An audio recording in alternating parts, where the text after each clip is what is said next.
जय हिंद दोस्तों। जैसा कि आपने पिछली कक्षा में देखे होंगे कि मैं किस तरह से वॉरेन हेस्टिंग के बारे में एमसीक्यू कराए, ठीक उसी तरह आज मैं लॉर्ड कॉर्नवालिस के शासनकाल लेकर आया हूँ। जैसा कि आपने पिछली कक्षा में देखे होंगे, तो ठीक है, यहाँ से सबसे ज़्यादा पूछे जाने वाले सवालों में से एक है, तो बिना समय गवाए हुए चलते हैं। आज का पहला सवाल है कि कहता है लॉर्ड कैनिंग भारत के गवर्नर जनरल कब बने हैं? तो इसमें हो जाएगा ऑप्शन नंबर सी 1856। क्या हो जाएगा? 1856। चलिए आगे है, लॉर्ड कैनिंग भारत के पहले क्या थे? तो इसमें हो जाएगा ऑप्शन नंबर ए, क्या थे? वायसराय थे। लॉर्ड कैनिंग के शासनकाल में कौन सी बड़ी घटना हुई? तो इसमें हो जाएगा ऑप्शन नंबर बी, 1857 का विद्रोह हुआ था उसके शासनकाल में। 1857 के विद्रोह के समय भारत के गवर्नर जनरल कौन थे? तो इसमें हो जाएगा option number C, Lord Canning. Lord Canning को किस उपनाम से जाना जाता है? तो इसमें हो जाएगा option number B, clemency Canning के नाम से जाना जाता है उसको। क्लेमेंसी कैनिंग का अर्थ क्या है? तो इसमें हो जाएगा ऑप्शन नंबर सी, वीर कैनिंग उसका अर्थ होता है। 1858 का भारत शासन अधिनियम किसके समय पारित हुआ है? तो इसमें हो जाएगा option number C, Lord Canning. 1858 के अधिनियम द्वारा शासन किसके हाथ में चला गया? तो इसमें हो जाएगा ऑप्शन नंबर बी, ब्रिटिश संसद के हाथ चला गया था। चलिए, ईस्ट इंडिया कंपनी का शासन कब समाप्त हुआ? तो इसमें हो जाएगा ऑप्शन नंबर बी, 1858 को समाप्त हो गया था। भारत का पहला वायसराय कौन था? तो इसमें हो जाएगा option number C, Lord Ripon. क्या हो जाएगा? Lord Ripon. चलिए अगला देखते हैं, महारानी की घोषणा कब हुई? तो इसमें हो जाएगा ऑप्शन नंबर बी, 1857 में हुआ था। चलिए आगे है, महारानी की घोषणा कहाँ पढ़ी गई है? तो इसमें हो जाएगा ऑप्शन नंबर बी, इलाहाबाद में। कहाँ पढ़ा गया? तो इलाहाबाद में। चलिए, महारानी विक्टोरिया की घोषणा किसने पढ़ी है? तो इसमें हो जाएगा option number A, Lord Dalhousie ने। किसने पढ़ा था? लॉर्ड डलहौजी ने। अगला है, लॉर्ड कैनिंग के समय भारतीय विश्वविद्यालय अधिनियम कब लागू हुआ? तो इसमें हो जाएगा ऑप्शन नंबर बी, 1858। 1857 में कितने विश्वविद्यालय स्थापित किए गए हैं? तो इसमें हो जाएगा ऑप्शन नंबर बी, 3 स्थापित किए गए थे। 1857 में स्थापित विश्वविद्यालय थे, तो इसमें आ जाएगा option number C, Allahabad, Lucknow और पटना। क्या थे? इलाहाबाद, लखनऊ और पटना में थे। कहता है भारतीय दंड संहिता कब लागू हुई? तो इसमें आ जाएगा ऑप्शन नंबर बी, 1859 को लागू हुआ। भारतीय दंड संहिता किसके समय लागू हुआ? तो इसमें हो जाएगा option number B, Lord Canning के समय में लागू हुआ था। चलिए अगला है, भारतीय परिषद अधिनियम कब पारित हुआ? तो इसमें आ जाएगा ऑप्शन नंबर ए, 1858 को पारित हुआ था। भारतीय परिषद अधिनियम 1861 किसके शासनकाल में पारित हुआ? तो इसमें आ जाएगा option number B, Lord Ripon के शासनकाल में पारित हुआ था। चलिए आगे है, भारतीय परिषद अधिनियम 1861 किसके शासनकाल में पारित हुआ? तो इसमें आ जाएगा option number B, Lord Canning. क्या हो जाएगा? Lord Canning. चलिए अगला देखते हैं, पोर्टफोलियो प्रणाली को भारत में किसने प्रारंभ किया? तो इसमें आ जाएगा option number B, Lord Canning ने प्रारंभ किया था। भारतीय परिषद अधिनियम 1861 का मुख्य उद्देश्य क्या था? तो इसमें आ जाएगा ऑप्शन नंबर सी, विधायी परिषद का विस्तार। भारत में पहली बार आयकर कब लगाया गया? तो इसमें आ जाएगा ऑप्शन नंबर सी, 1860 में लगाया गया था। भारत में पहली बार आयकर किसने लागू किया? तो इसमें हो जाएगा option number B, James Wilson. किसके द्वारा? जेम्स विल्सन के द्वारा। चलिए अगला है, बंगाल रेंट एक्ट कब पारित हुआ? तो इसमें हो जाएगा ऑप्शन नंबर सी। क्या हो जाएगा? Option number C, 1859। चलिए अगला देखते हैं, 1857 के विद्रोह के बाद भारतीय सेना का पुनर्गठन किसके शासनकाल में हुआ? तो इसमें हो जाएगा option number B, Lord Canning के शासनकाल में। किसके काल में? लॉर्ड कैनिंग के शासनकाल में। महारानी विक्टोरिया की घोषणा में किस नीति को अपनाया गया था? तो इसमें हो जाएगा ऑप्शन नंबर बी, धार्मिक सहिष्णुता। ईस्ट इंडिया कंपनी का शासन कब समाप्त हुआ? तो इसमें हो जाएगा ऑप्शन नंबर बी, 1858 में। कब हुआ? 1858 में। अब कहता है, भारत सचिव का पद किस अधिनियम द्वारा सृजित किया गया है? तो इसमें हो जाएगा ऑप्शन नंबर बी, भारत शासन अधिनियम 1858। भारत परिषद का गठन कब हुआ? तो इसमें हो जाएगा ऑप्शन नंबर बी, 1858 को। कब हुआ? 1858 को। अब कहता है, लॉर्ड कैनिंग का कार्यकाल कब समाप्त हुआ? तो इसमें हो जाएगा ऑप्शन नंबर सी, 1862 को। लॉर्ड कैनिंग के बाद भारत के वायसराय कौन बने हैं? तो इसमें हो जाएगा option number B, Lord Elgin प्रथम बना था। 1857 में स्थापित विश्वविद्यालय की स्थापना किसकी सिफारिश पर हुई थी? तो इसमें हो जाएगा option number C, Wood's Despatch के। भारतीय दंड संहिता का प्रारूप किसने तैयार किया था? तो इसमें हो जाएगा option number B, Lord Macaulay. 1857 का विद्रोह सबसे पहले कहाँ प्रारंभ हुआ? तो इसमें हो जाएगा ऑप्शन नंबर सी, मेरठ में। महारानी विक्टोरिया की घोषणा को किस नाम से जाना जाता है? तो इसमें हो जाएगा ऑप्शन नंबर बी, भारत का मैग्ना कार्टा।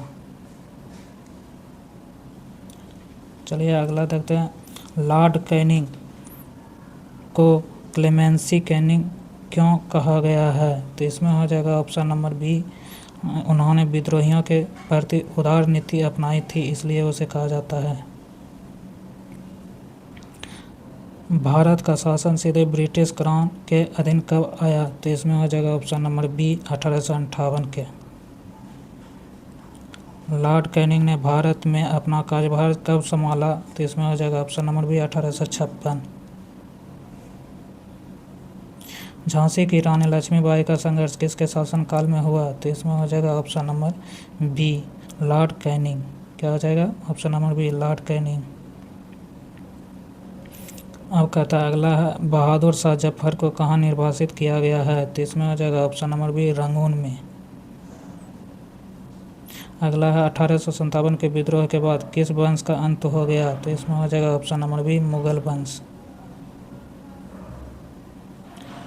1857 के बाद सेना में किसकी संख्या बढ़ाई गई? तो इसमें हो जाएगा ऑप्शन नंबर बी, यूरोपीय सैनिकों का। किसका? यूरोपीय सैनिकों का। चलिए अगला, भारतीय परिषद अधिनियम 1861 के अंतर्गत किसे परिषद में नामित करने का अधिकार दिया गया है? तो इसमें हो जाएगा ऑप्शन नंबर सी, वायसराय। चलिए अगला है, भारत का पहला बजट किस वर्ष प्रस्तुत किया गया है? तो इसमें हो जाएगा ऑप्शन नंबर सी, 1860 में पेश किया गया था। भारत का पहला बजट किसने प्रस्तुत किया? तो इसमें हो जाएगा option number A, James Wilson ने किया था। चलिए अगला है, भारत में पहली बार आयकर लगाने का उद्देश्य क्या था? तो इसमें हो जाएगा ऑप्शन नंबर बी, राजस्व में वृद्धि होना। चलिए अगला है, लॉर्ड कैनिंग किस देश से संबंधित थे? तो इसमें हो जाएगा ऑप्शन नंबर बी, इंग्लैंड में। चलिए अगला है, भारत के पहले वायसराय बनने का गौरव किसे प्राप्त हुआ है? तो इसमें हो जाएगा option number B, Lord Canning. क्या हो जाएगा? Lord Canning. चलिए अगला है, महारानी की घोषणा में भारतीयों को किस क्षेत्र में अवसर देने की बात कही गई थी? तो इसमें हो जाएगा ऑप्शन नंबर सी, सरकारी सेवाओं में अवसर प्राप्त हुआ था।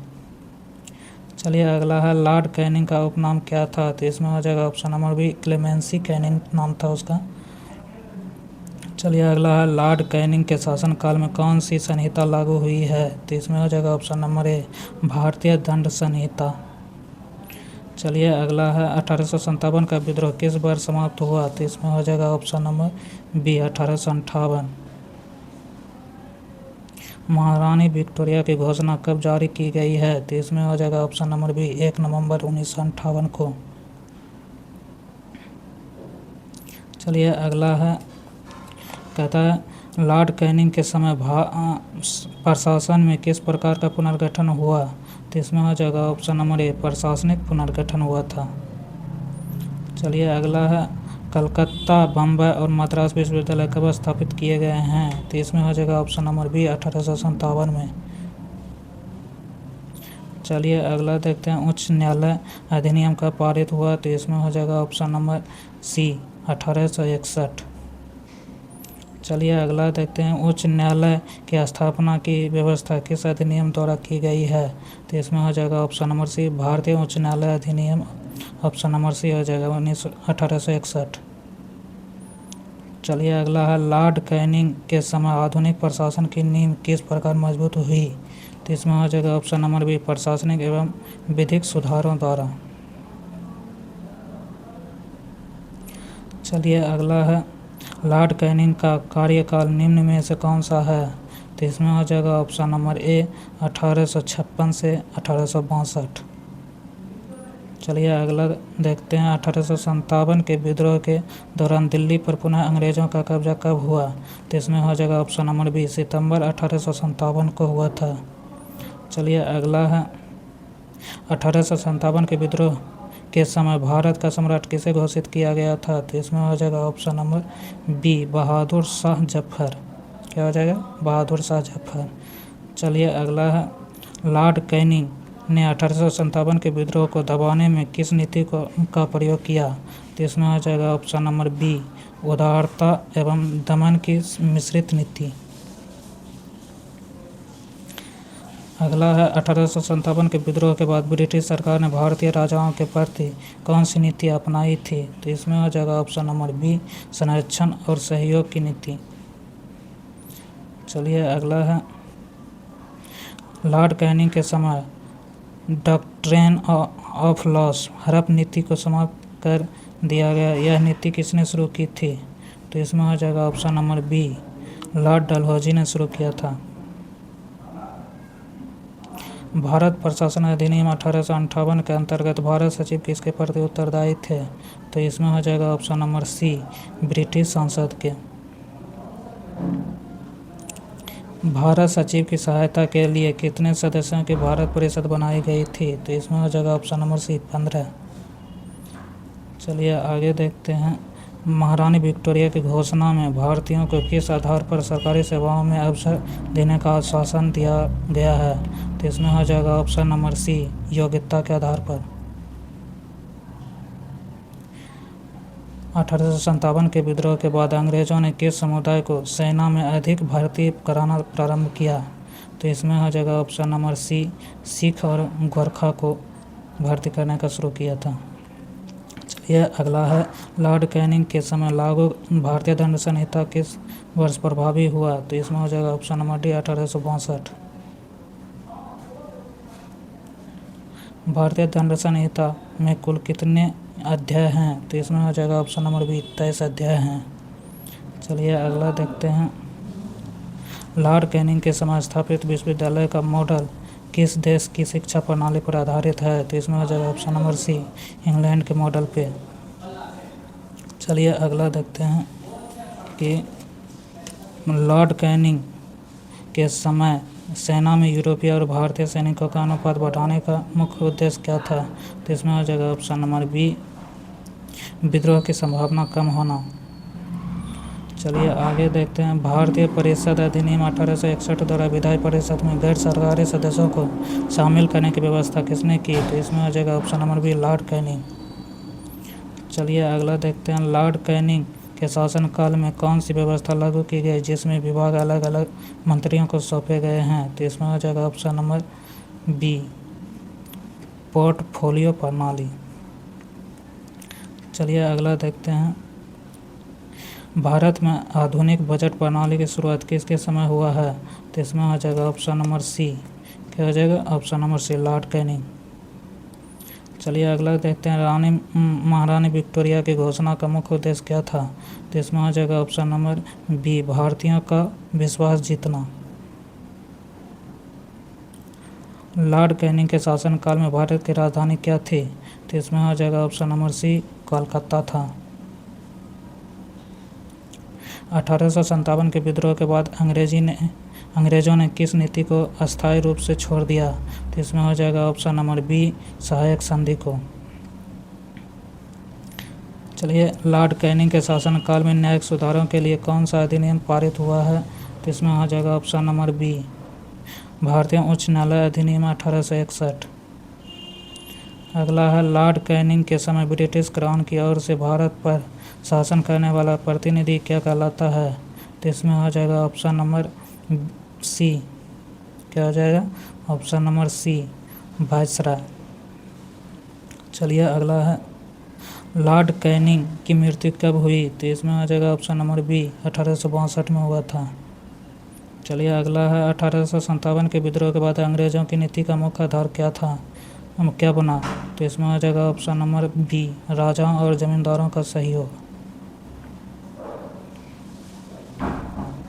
लॉर्ड कैनिंग ने भारतीय प्रशासन में किस क्षेत्र में महत्वपूर्ण सुधार किया? तो इसमें आ जाएगा ऑप्शन नंबर ए, न्यायालय और प्रशासन। चलिए अगला देखते हैं, भारत प्रशासन अधिनियम 1858 द्वारा किस पद को समाप्त किया गया? तो इसमें आ जाएगा ऑप्शन नंबर सी, कंपनी के निदेशक मंडल। चलिए अगला देखते हैं, लॉर्ड कैनिंग के शासनकाल में किस घटना ने ब्रिटिश शासन की नीतियों में बड़ा परिवर्तन लाया? तो इसमें आ जाएगा ऑप्शन नंबर सी, 1857 का विद्रोह। चलिए अगला देखते हैं, लॉर्ड कैनिंग की उदार नीति के कारण उन्हें क्या कहा गया? तो इसमें आ जाएगा option number B, clemency Canning कहा गया था। चलिए अगला देखते हैं, लॉर्ड कैनिंग के समय भारतीय प्रशासन का सर्वोच्च अधिकारी कौन था? तो इसमें आ जाएगा ऑप्शन नंबर बी, वायसराय। चलिए अगला देखते हैं, 1857 के विद्रोह के बाद भारतीय सेना के पुनर्गठन में किस सिद्धांत को अपनाया गया? तो इसमें आ जाएगा ऑप्शन नंबर डी, जातीय और क्षेत्रीय आधार पर भर्ती। लॉर्ड कैनिंग के समय कौन सा प्रशासनिक सिद्धांत विकसित हुआ? तो इसमें आ जाएगा ऑप्शन नंबर ए, पोर्टफोलियो प्रणाली। लॉर्ड कैनिंग के समय भारत की शिक्षा व्यवस्था में सबसे बड़ी उपलब्धि क्या थी? तो इसमें आ जाएगा ऑप्शन नंबर बी, विश्वविद्यालय की स्थापना करना। चलिए अगला है, लॉर्ड कैनिंग के शासनकाल में ब्रिटिश सरकार ने भारतीय राज्य को क्या आश्वासन दिया है? तो इसमें आ जाएगा ऑप्शन नंबर बी, दत्तक पुत्र का अधिकार। महारानी की घोषणा में भारतीय के धर्म के संबंध में क्या आश्वासन दिया गया? तो इसमें आ जाएगा ऑप्शन नंबर बी, सरकार किसी धर्म में हस्तक्षेप नहीं करेगा। अगला है, लॉर्ड कैनिंग के समय भारत के शासन व्यवस्था किसने नियंत्रण में आई? तो इसमें आ जाएगा option number B, British Crown. चलिए अगला है, लॉर्ड कैनिंग ने किस विद्रोह के बाद प्रशासनिक पुनर्गठन किया? तो इसमें आ जाएगा ऑप्शन नंबर सी, 1857 का विद्रोह। चलिए अगला है, भारतीय उच्च न्यायालय अधिनियम 1861 के अंतर्गत कितने उच्च न्यायालय स्थापित किए गए हैं? तो इसमें आ जाएगा ऑप्शन नंबर बी, 3। चलिए अगला है, सबसे पहले उच्च न्यायालय कहाँ स्थापित किए गए हैं? तो इसमें आ जाएगा option number B, Calcutta, Bombay और मद्रास। चलिए अगला है, लॉर्ड कैनिंग का शासनकाल भारतीय इतिहास में मुख्यतः किस कारण से प्रसिद्ध है? तो इसमें आ जाएगा ऑप्शन नंबर बी, 1857 का विद्रोह और प्रशासनिक सुधार। चलिए अगला है, लॉर्ड कैनिंग के शासनकाल में भारत में किस प्रकार के शासन की शुरुआत हुई? तो इसमें आ जाएगा ऑप्शन नंबर बी, क्राउन शासन शुरू हुआ। चलिए आज का अंतिम सवाल, इसका जवाब आपको कमेंट बॉक्स में देना है। कहता है, लॉर्ड कैनिंग के कार्यकाल की सबसे महत्वपूर्ण उपलब्धि मानी जाती है? तो ऑप्शन नंबर ए, बंग भंग। ऑप्शन नंबर बी, भारतीय राष्ट्रीय कांग्रेस की स्थापना। ऑप्शन नंबर सी, कंपनी शासन का अंत और क्राउन शासन की स्थापना। ऑप्शन नंबर डी, अस्थायी बंदोबस्त। थैंक यू दोस्तों वीडियो देखने के लिए। यदि जो वीडियो अच्छी लगी तो मेरे चैनल को लाइक, सब्सक्राइब और शेयर ज़रूर करें अपने मित्रों के पास, ताकि उसको भी इस तरह का कंटेंट मिलता रहे। जय हिंद।